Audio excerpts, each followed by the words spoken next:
What's up fellow riders, this is Cheerleaders Kyle's Motovlog. Because we have a road trip, adventures, and ride for all for everyone. By the way, my name is Cheer and this is Raiders Kyle's. What's up mga fellow riders dyan? Ulit nagbabalik si Cheerleaders Kyle's Motovlog. Ngayon pupunta ulit tayo ng setup dahil magpapalit ako ng real tire. Bale, Michelin ulit bibiling ko. Yung 8090.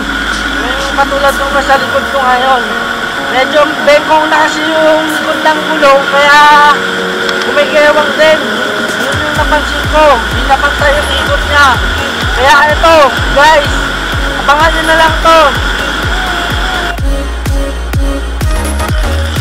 Shoutout nga pala kay Biyahe Moto PH, Joey Boy Munti, Diesel Cute, Christine Vlog, YMRC, kay Sir Ronald Austria, kay Sir Samuel Sevilla, Sir The Boy ng UAE, Sir Miko Sakurano, at kaibigan ni Sir Christopher Mino na si Choyax at Banjo, at kay Sir Dudes Bakatan ng Riyadh, Saudi Arabia. Salamat po sa suporta at sa panonood ng aking motovlog. God bless po sa inyo dyan.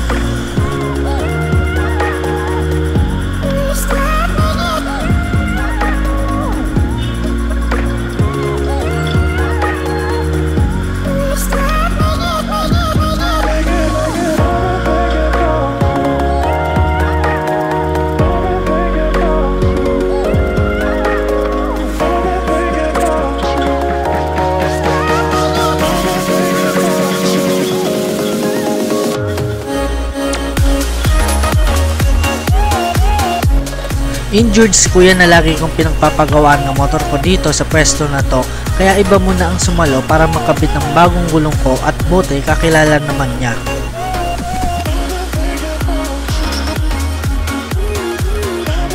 Kung kakilala niyo si Downshift Vinci, dito siya dati nagpakabit ng RB Max at Motosuit seat cover sa pwesto na to. At ito si kuyang nasa picture ang isa rin sa pinagkakatiwalaan kong mekaniko dito sa 10th Avenue, Caloocan.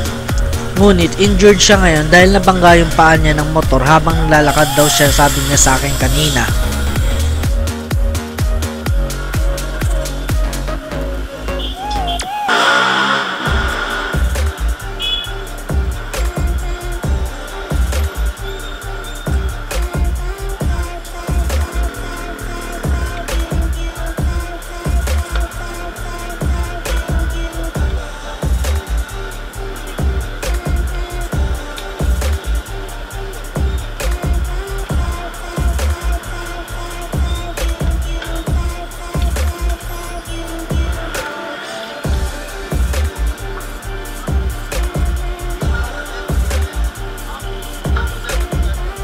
Halos 6 months ko lang nagamit yung tinanggal na gulong ni kuya dahil ayan yung gamit ko nung na-aksidente ako sa Pangasinan. At kailangan na palitan dahil hindi na pantay yung tread niya dulot sa malalim na lubak na nadaanan ko.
At eto na nga, kinakabit na ni kuya yung rear tire na para sa likod ng aking motor.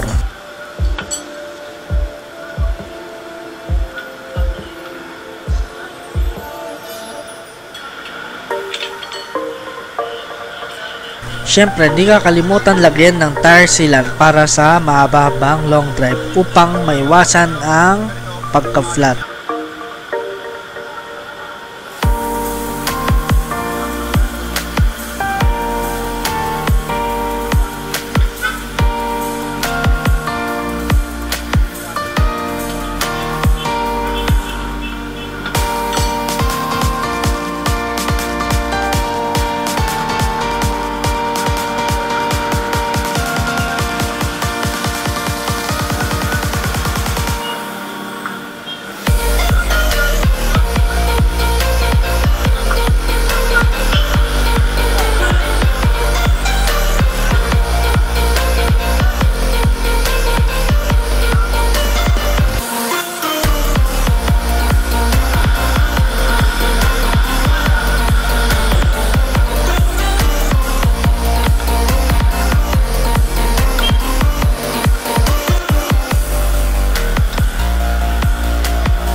Eto na guys, nakabit na yung bagong gulong sa likod at syempre ite-test drive na natin.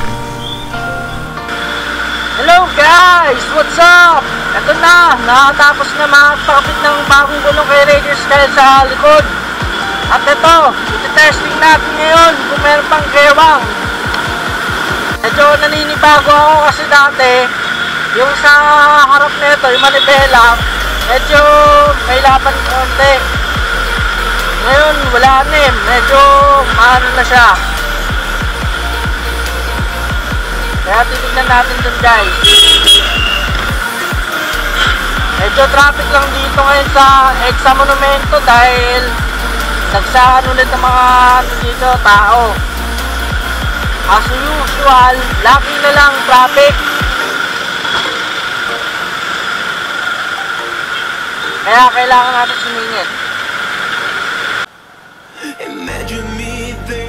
Guys, konti na lang para makaabot na tayo ng 1,000 subscribers mark.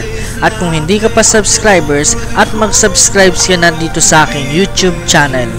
At ito pala guys, 5 months ako nagsimula mag-motovlog at di ko akalain na aabot ako sa punto na marami akong nakikilala mga riders sa ibang lugar. Dahil for the past 3 years, halos puro work lang ako at di nakakapag-ride. Kaya nung 2018, doon na nagumpisa ang lahat para puntahan ko ang mga magagandang lugar kasama ang aking mga kaibigan. At laking pasasalamat ko sa kanila. At syempre, maraming salamat sa mga nag-subscribe na mga fellow riders dyan. At road to 1,000 na tayo. At syempre, magkakaroon tayo ng Ride for All second event next month at mamimigay ako ng mga free stickers.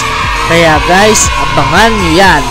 At dito na nagtatapos ang motovlog number 23 ko. Kaya guys, see you on my next ride.